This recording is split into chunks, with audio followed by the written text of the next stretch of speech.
Mr. President, one of the most important innovations that President Trump has brought to the nation is the Department of Government Efficiency.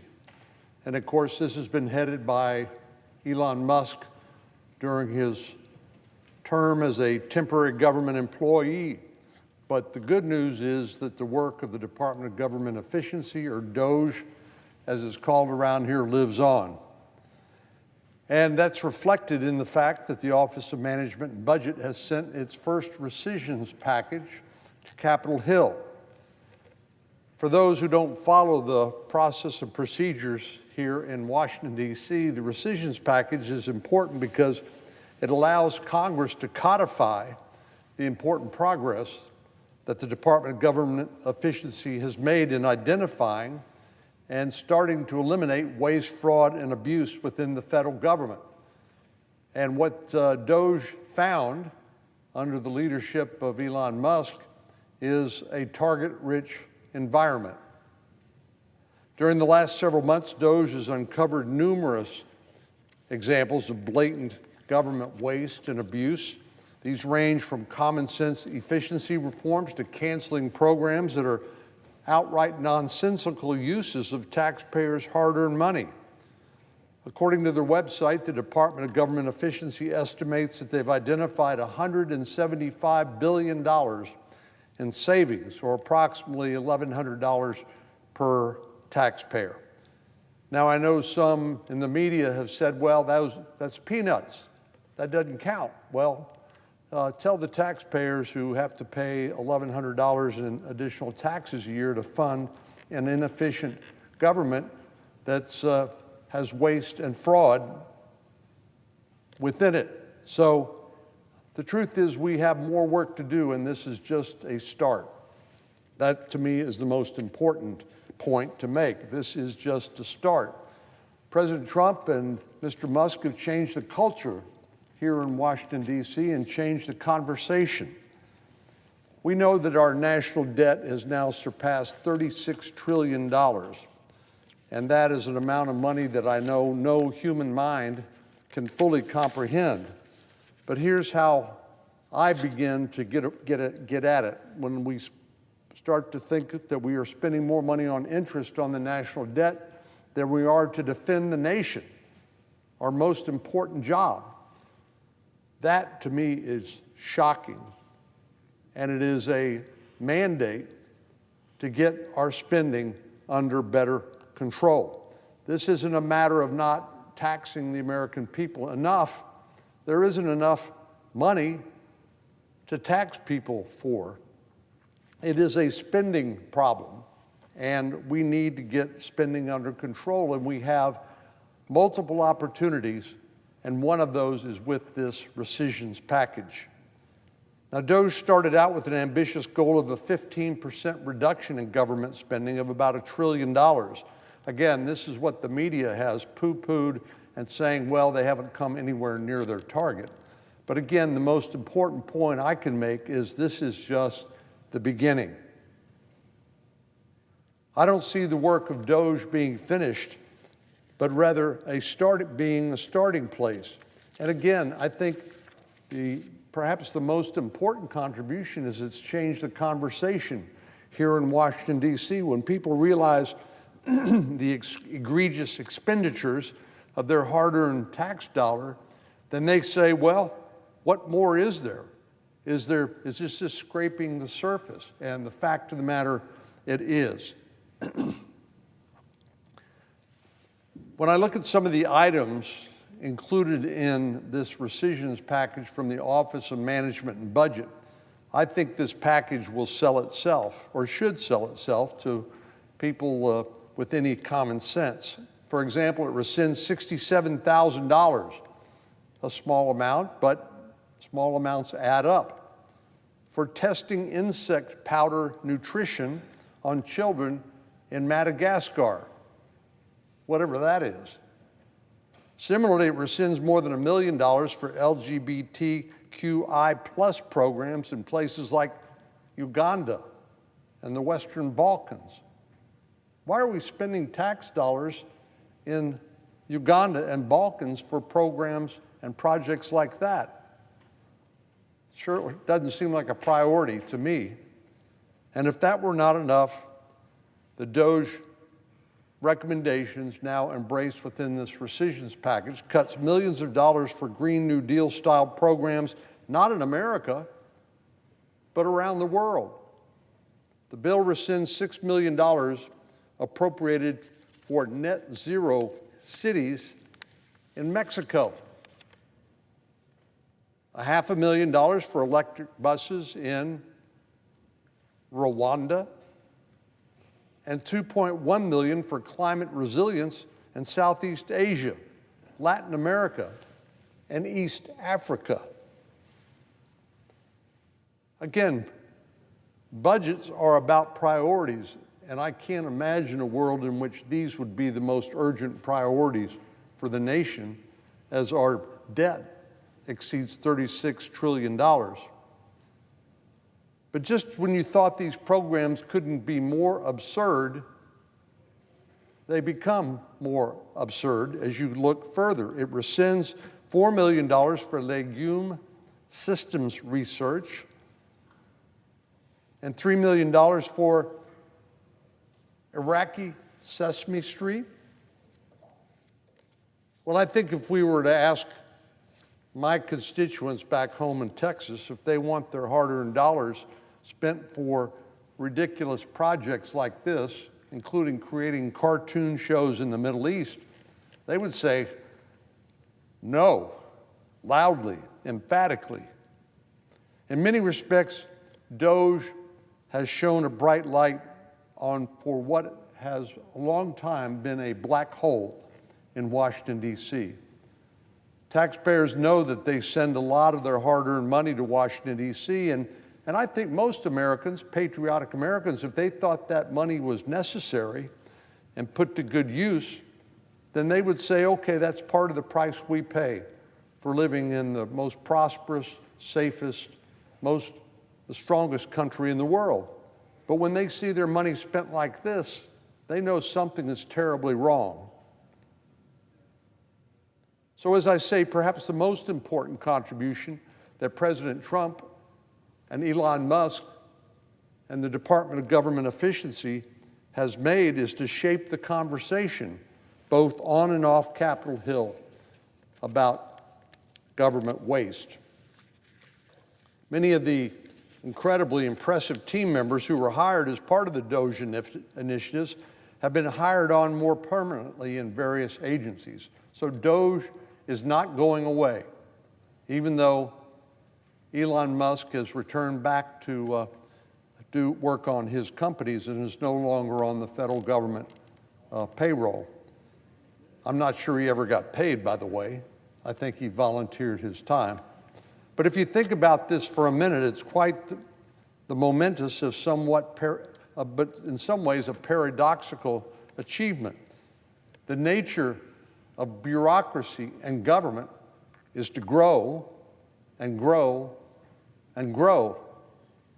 And over time, our federal government has simply become so large and unwieldy, we needed something like the Department of Government Efficiency to come in and begin to, number one, identify the problem, and to, number two, begin to help us chip away at some of the outlandish spending, some of which I have mentioned a moment ago. But the good thing about this change in the conversation and this change in the culture here in Washington, D.C., is that the efforts of DOGE, the Department of Government Efficiency, will continue even after the current occupants of those positions move on back to the private sector. What DOGE has done is to hire a team of people of incredible accomplishment in the private sector to help eliminate waste, and these cost-cutting efforts have become a quintessential whole-of-government effort within the Trump administration. The efforts to get our spending under control, though, do not begin or end with DOGE. We need to play our part in Congress to make sure this work does not go to waste, and the way we do that initially is by taking up and passing this rescissions package. Since Congress holds the power of the purse through the appropriations process, we have the power to rescind these funds when they're shown to be not appropriately expended or used. So this rescissions package from the Office of Management and Budget is a gift on a silver platter. I look forward to taking up the bill and passing it soon. But when it comes to eliminating wasteful Washington spending and trying to chip away at this incredibly large debt and the interest payments we're having to make on the debt, which jeopardize everything else important in the government, including our national security, in addition to the rescissions package, we have the budget reconciliation bill passed by the House, now being considered here in the Senate. What's come to be known as the Big Beautiful Bill. This bill is important, as I had learned from small businesses in Texas last week as I traveled around the state, and I asked them what was the impact of the Tax Cuts and Jobs Act that we passed in 2017 during President Trump's first term. And they said the impact was pretty dramatic. It allowed them to hire new employees, to invest in new equipment, to grow their business, provide more job opportunities for hardworking Texans. And the truth is that unless we extend those expiring provisions soon, then all of that will go away, and they'll have to begin to cut employment. They will no longer be able to grow their business, and they'll be no longer able to provide additional benefits to their employees.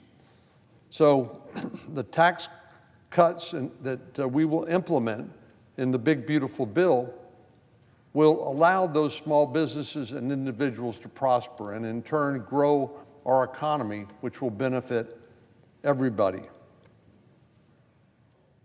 But we also have savings opportunities in the Big Beautiful Bill.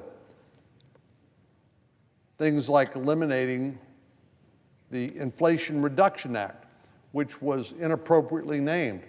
I don't know what the agency or the corner of the Capitol behind a door that's unnamed, where these names come from, but the idea of an Inflation Reduction Act from the inception was laughable because it did nothing to reduce inflation. In fact, it made it worse by pouring gasoline on the fire.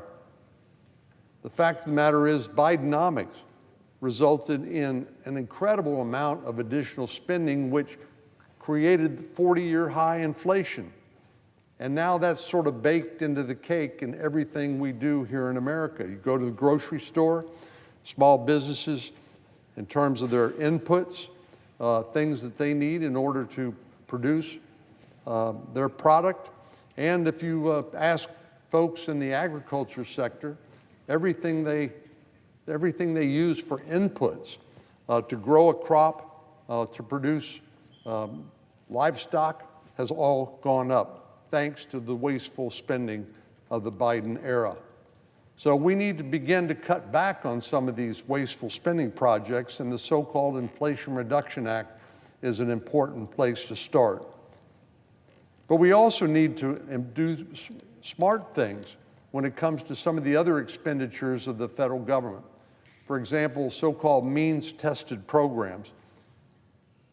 We sometimes refer to that generically as welfare. In other words, a safety net to help people who need a helping hand. And government does have a role to play, but these are means-tested programs, which mean that only people below certain economic levels qualify. But over time, we know that able-bodied adults who should be working and contributing to the economy, contributing to their families and their communities and the nation, are receiving these benefits and not working at all. And that has to change. That has to change. So particularly in our means-tested programs, there has to be a work requirement for able-bodied adults. Plus, if you talk to employers around the country, and as I have in Texas, they say one of the biggest problems we have is a shortage of people willing and able to work. We have good, well-paying jobs, but we can't find the workforce to fill these jobs. Well, the third means by which we are going to begin this process of controlling our out-of-control spending in our national debt is the appropriations process. And of course, this is an annual process where we consider how to fund the federal government. And like everything else in the budget process, it's a matter of choosing our priorities. But this is only 28% of what the federal government spends. And historically, we've ignored the other 72% when it comes to spending, but we're going to deal with that in the big, beautiful bill. But in addition, Congress has traditionally passed, as part of that 28%, 12 individual appropriations bills to fund the federal government. The number one, of course, on that list of priorities is national security. Of course, under Senate Democrats, we frequently punted this responsibility and passed something called a continuing resolution, which was on autopilot instead of full-year funding measures that were debated both in the Appropriations Committee with bipartisan support and then debated here on the floor and passed into law. Instead of that, we just passed continuing resolutions, which is an abdication of our responsibility as the holder of the purse strings under our government. But while we often think of the appropriations process as strictly a spending process, it does not have to be that way. We can also use this appropriations process to enact further spending reductions, and I think we should. So we have three bites at the apple, at the spending apple: rescissions, reconciliation, the big beautiful bill, and then appropriations. I hope the House and Senate will take full advantage of each of these three opportunities to begin the process of reducing our deficit and debt. Because as the former chairman of the Joint Chiefs of Staff, Mike Mullen, said maybe about 10 years ago or so, he said the biggest threat to our national security is our national debt. And that prediction at the time has become true when we're spending more money on interest on the national debt than we are on defense. So there's no better time than the president to begin to remedy this situation, and it's up to Congress. We can't look over our shoulder or look around the room and say, who else will protect us and save us from this unsustainable trajectory? It's up to us. And while the formal Department of Government Efficiency Task Force may have concluded, the work of DOGE lives on. As a founding member of the DOGE caucus, I'll keep doing my part, along with all of my colleagues, to bend the spending curve, and I urge all of my colleagues to join us in that effort, particularly by passing this rescissions package and then eventually, in the coming weeks, the big, beautiful bill. I yield the floor.